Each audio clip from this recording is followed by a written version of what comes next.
Hello again, everybody, and welcome into the Take the North podcast, along with my guy, Dan Wiederer of the Chicago Tribune and frequent contributor to 670 The Score. I am Chicago Sports Radio 670 The Score's Mark Grote, and this great free agent edition of the Take the North podcast. Let me just run through some of the Bears signings so far, including the signing of center Drew Dalman to a 3-year, $42 million deal. The Bears also signed a defensive end, Dayo Odeyingbo, who had been with Indianapolis. We'll talk about him. And the Bears also getting a defensive tackle, Grady Jarrett, who was released by the Atlanta Falcons. It has been fruitful so far in free agency. Dan Wiederer, your first reactions to the opening of free agency for this version of the Chicago Bears? Yeah, so you just named off 3 newcomers today. You add those to the 3 newcomers from last week. You add those to 2 returning special team stalwarts in Josh Blackwell and Amen Ogbongbemiga that re-signed with the Bears last week. And now we've got another guy, Ogbongbemiga and Odeyingbo. We got to pronounce these. We're going to have a pronunciation class somewhere in May, I think, for you and I to make sure we get these right. You're doing just fine, Dan, by the way. For a writer, your pronunciations are pretty good. Radio people, we have to have the pronunciations. You're pretty good, though. I appreciate that about you. I have to have the spelling, and so I have to learn how to spell these things as well as pronounce them as quickly as possible. And so that process will take shape tonight, probably.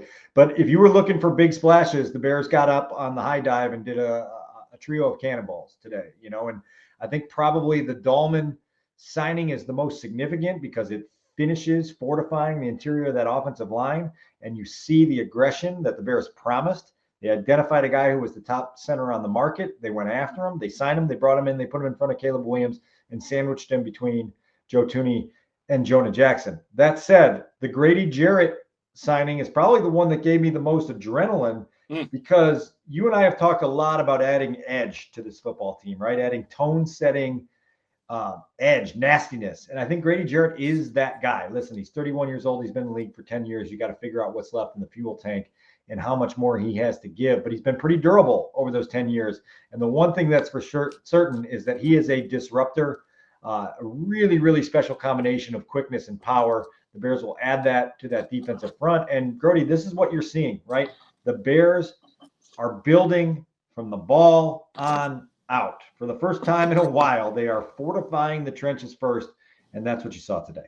Yep. You mentioned the durability of Grady Jarrett, and that seems to be something that Ryan Poles is more focused on this year, and I get it. There's 31 other GMs that want durability, but what Joe Thuney is giving you, what Grady Jarrett can give you, what Odeyingbo can give you, it does appear that they are taking that into serious consideration and not taking chances on guys. So I do appreciate that and the moves that they've made. We'll kind of go through all of these, but I want to go back to Drew Dalman. I mean, that really calms, everything's calm now in the interior of the defense. It gives us a chance now to talk about the tackles and Braxton Jones. I think, Dan, at the very least, I think we know this, that there will be competition at the left tackle spot. But when you add Darnell Wright, keep him in a right tackle, and I don't think they should mess with anything in terms of left tackle. I still think you could see a change at the left tackle, considering that they've talked about the competition at left tackle. Yeah, you have to keep your eyes on that now. Listen, obviously you have fully locked in 4 starters on your offensive line, and it's March 10th. That feels good if you're an offensive coach in that building, understanding that hopefully you have got yourself a reliable offensive line in front of Caleb Williams. Now the key, as you mentioned, is building the depth there.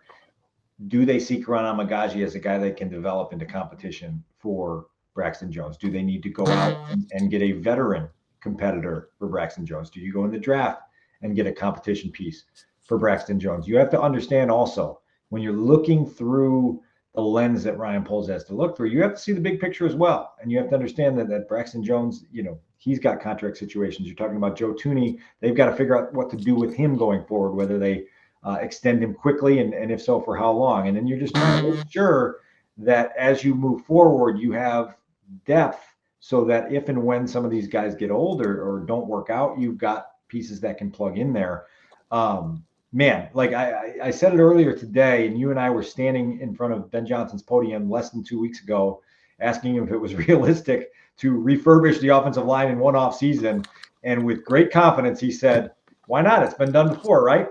And back those words up, right? With his actions with Ryan Poles in going out, being aggressive, and it's done. It's done now. They've rebuilt the offensive line in one off season, and now you got to keep those guys healthy and producing. Yep, Carolina was the example that he had cited. I like that you brought up Karan Amagaji, because all of a sudden, with all this going on, all of a sudden the depth pieces feel forgettable. But if you go back to what Ryan Poles had said about Karan Amagaji when he drafted him in the 3rd round last year, obviously there was the injury. They were projecting him to potentially be the left tackle of the Bears this year. So that, I mean, so it's not crazy for Dan to bring that up as a possibility and be one of those. So in other words, there could be multiple guys trying out for left tackle for the Bears. I would say, Dan, it's probably unrealistic to consider Karan Amagaji as a starting left tackle going into this what feels like a very serious season all of a sudden for the Bears. But that was the plan when Ryan Poles put together his projection.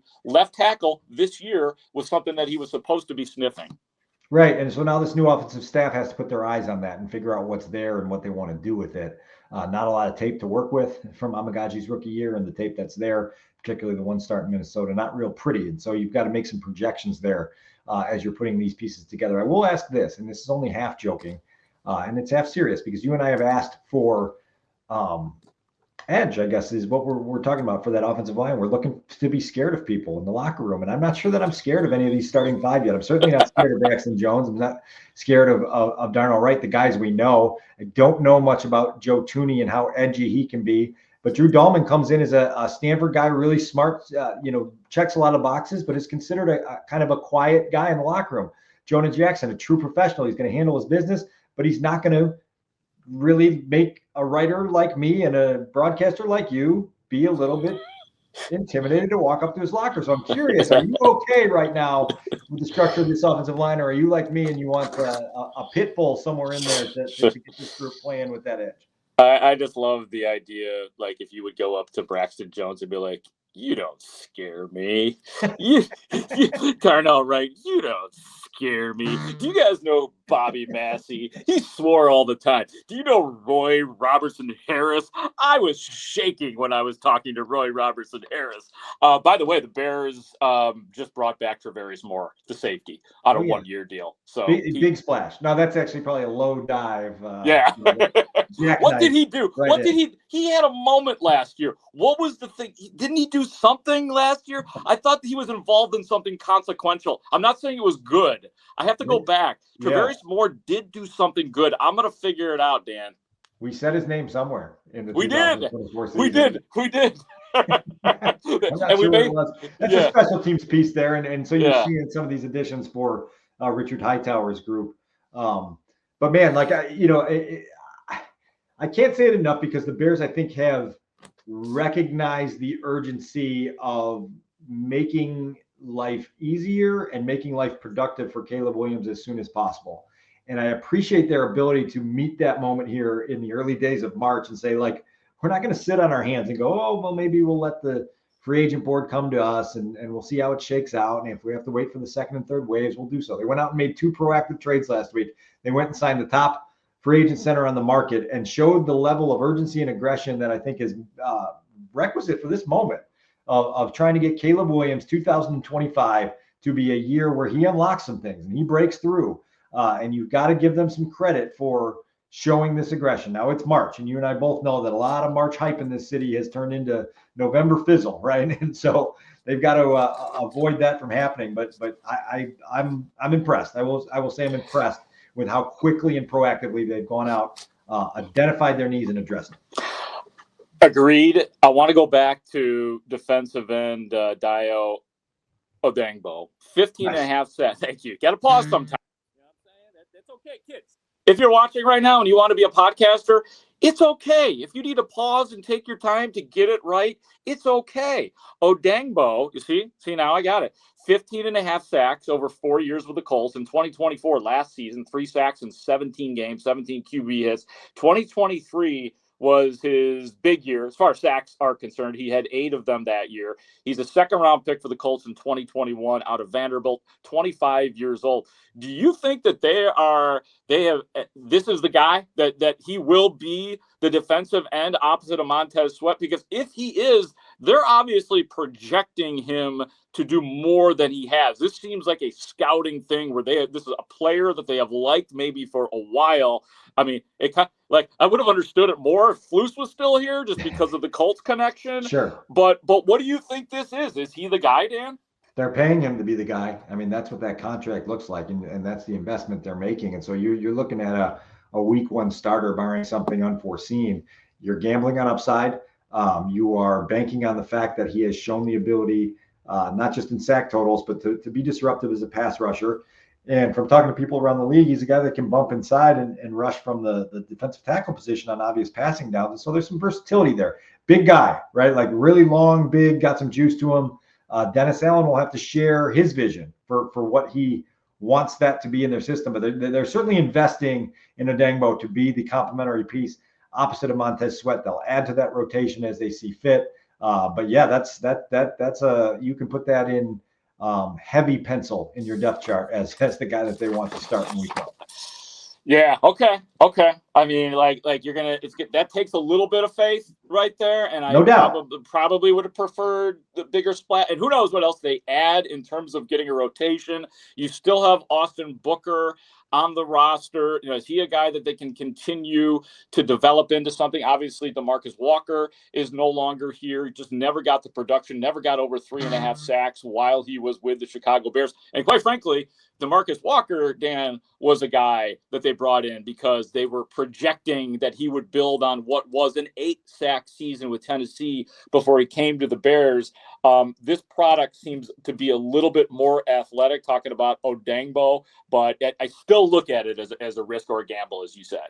It is a gamble, and it's $32 million in guaranteed money gamble, right? Like, so it's a 3-year, $48 million contract that tells you that they think they can unlock something, and particularly surround him with the pieces that are there. One of the pieces they're surrounding him with is Grady Jarrett, right? And so now you've got a front 4 where you hear it all the time, and we heard this last staff talk about it.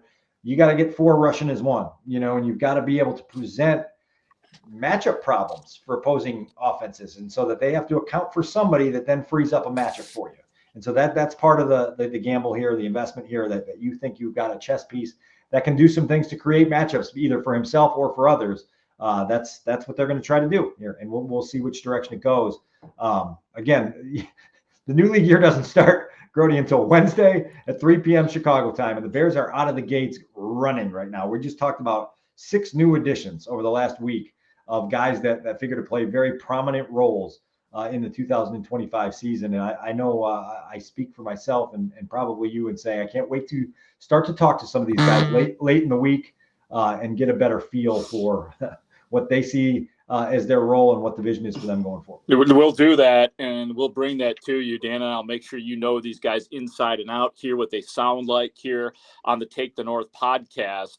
And this also, Dan, this with all the Bears have done in free agency and the 2 trades that you talked about, Joe Thuney and Jonah Jackson, also makes me look really forward to the draft in terms of what they will do there. It just feels there's a piling on freedom feel to the draft. And look, it's still, the Bears aren't good enough to say, oh yeah, we're just adding on now. But you know what I mean? It just feels like with the 10th overall pick and the 2 second-rounders right out of the gate and what they have done so far, it feels really good. A week ago with the construction of the roster, if we said the Bears are going to take Ashton Genty at number 10, you would say, well, wait a second, they got bigger needs than that. If we would have said they were going to take Colston Loveland out of Michigan to be the tight end mismatch piece that Ben Johnson might want to add to his offense, you say, well, wait a second, they got bigger needs to fill. Well, they're filling those needs through free agency, and now they're giving you the right for the next 6 to 8 weeks to imagine what they could do in the draft and what different directions they could go. And they have that flexibility to then let the board come to them. If there's someone they really love, they want to jump up 2-3 spots and give away some draft capital, go for it. Figure out what that costs and go ahead and do it. But man, like the idea of potentially now having the freedom, I think is the word you used a couple minutes ago, to add a weapon for Caleb Williams. a fun thought. It's a really really fun is. thought to add another first-round weapon to an offense that we all think is going to be able to take strides forward. And I wouldn't be angry, and we'll talk a hell of a lot more about the draft as we get closer to the draft, but Mason Graham, right? I mean, that's still again, that's not a weapon for Caleb, but if you added Mason Graham to Grady Jarrett, all of a sudden Javon Dexter feels good. Zach Pickens can develop on his own time. Austin Booker can do that. Like that would truly put everything in place, and that's certainly not out of the picture either. There's a few times today where you have to kind of just remind yourself to stop and take a deep breath and keep perspective, because it feels like more than most off seasons where we talk about all the resources the Bears have, they're actually using their resources to get better. And it feels like it's not just this like, oh, I think we got better. Oh, I hope we got better. It's like, no, the Bears have gotten better over the last 6 days. I don't think that's in question right now. And so that's a really good feeling to have as they push forward and try to get the program off the ground under Ben Johnson. Remember, Ben Johnson hasn't led a team meeting yet. That's going to come next month when they have the new coach minicamp at Haugh, and he's going to have to set the tone for this thing. And he's going to be able to do so with a bunch of veterans now that come in with skins on the wall and an ability to kind of, I guess, breathe some extra excitement into the building, because that's been building since the hiring of Ben Johnson, since the coaching staff came together, and now you're seeing it come together in free agency as well. Dan, I'm being told right now that we can get some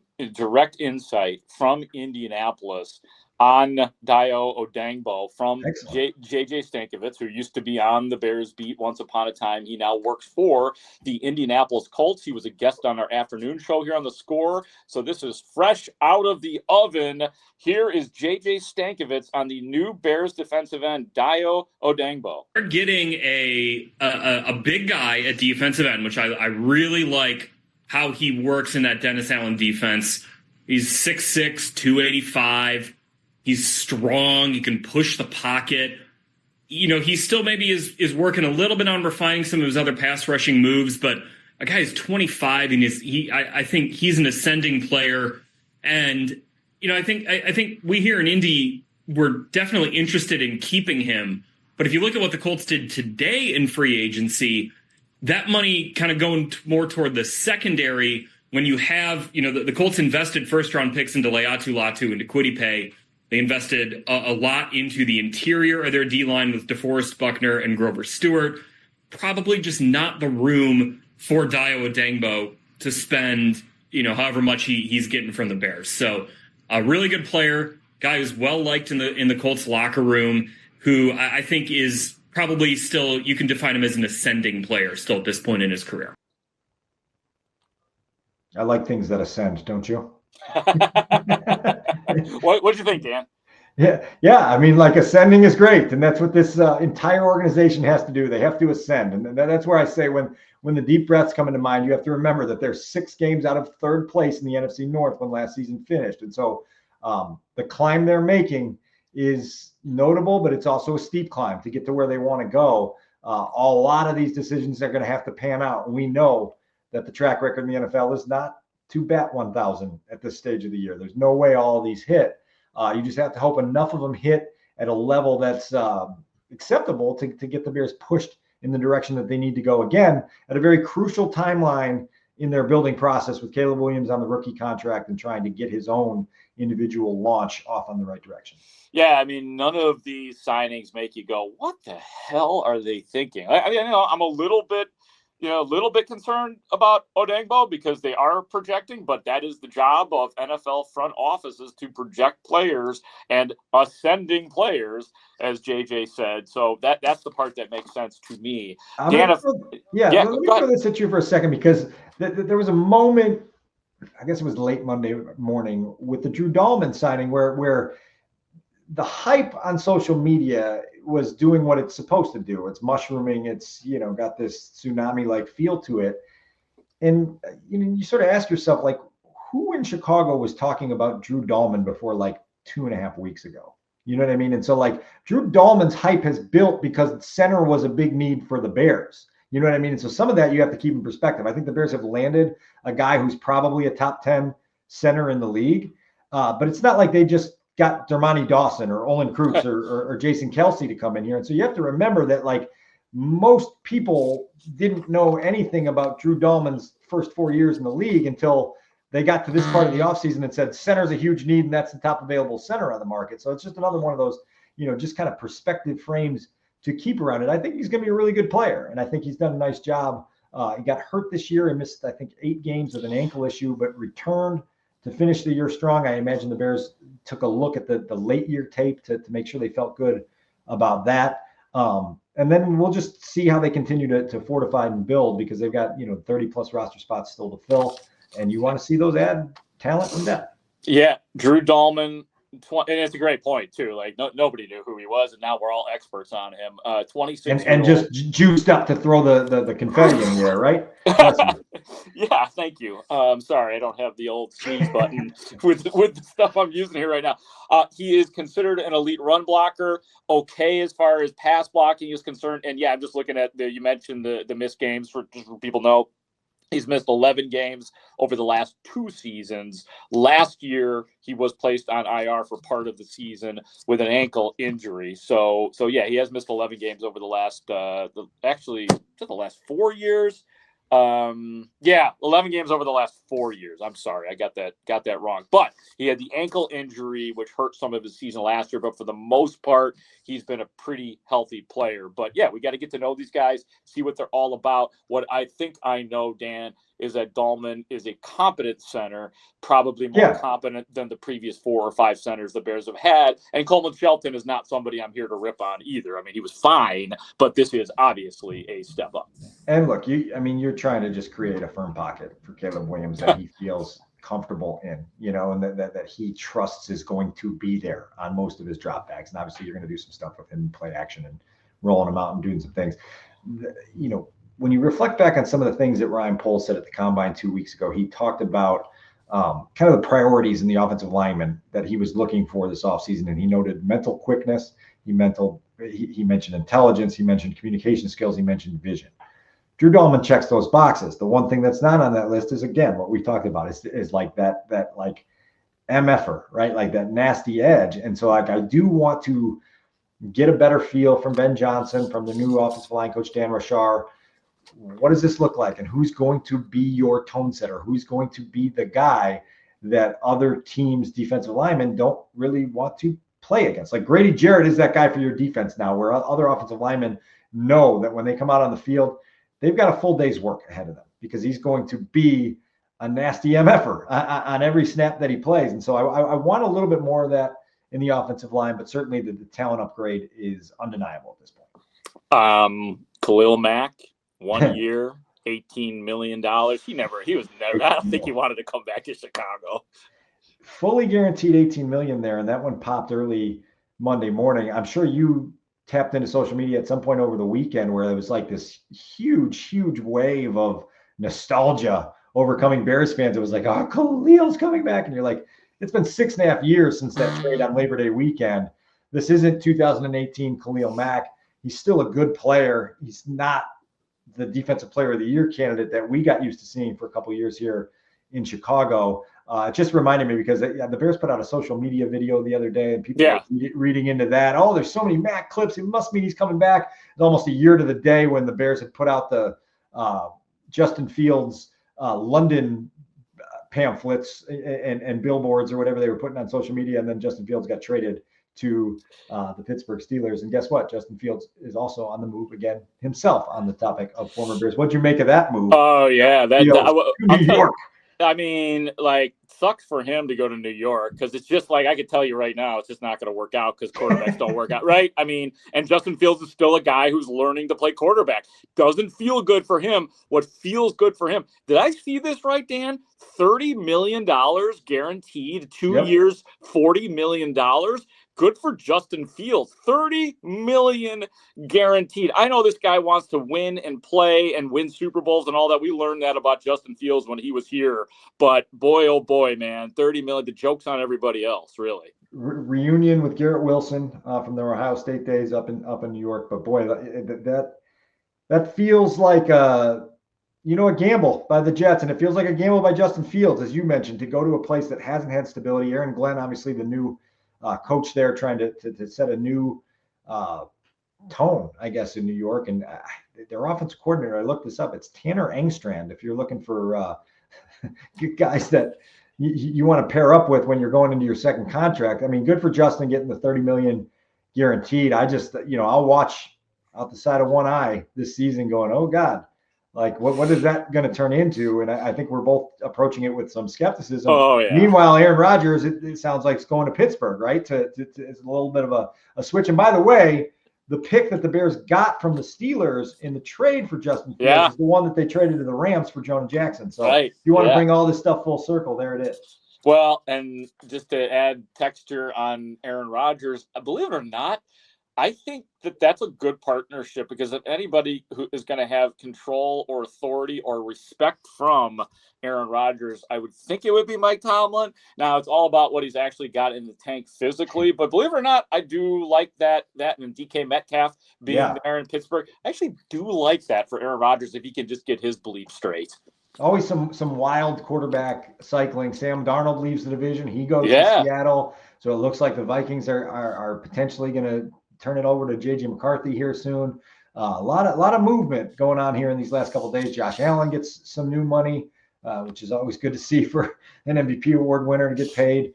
And now it's time for the Bears to join that quarterback conversation with a guy that can ascend with Caleb. And we'll see which direction this goes. But boy, that offensive line feels a lot better than it did in week 13 of this last season. Yeah, absolutely. It's a comfort, and they're doing things. Like I said, like I've been since the hiring of Ben Johnson, the two trades they made, Joe Tunney, Jonah Jackson, now the moves that they have just made here, they are doing things differently. They're not screwing around. They're building a football team the way a football team is supposed to be built, and good for them to not try to get too cute.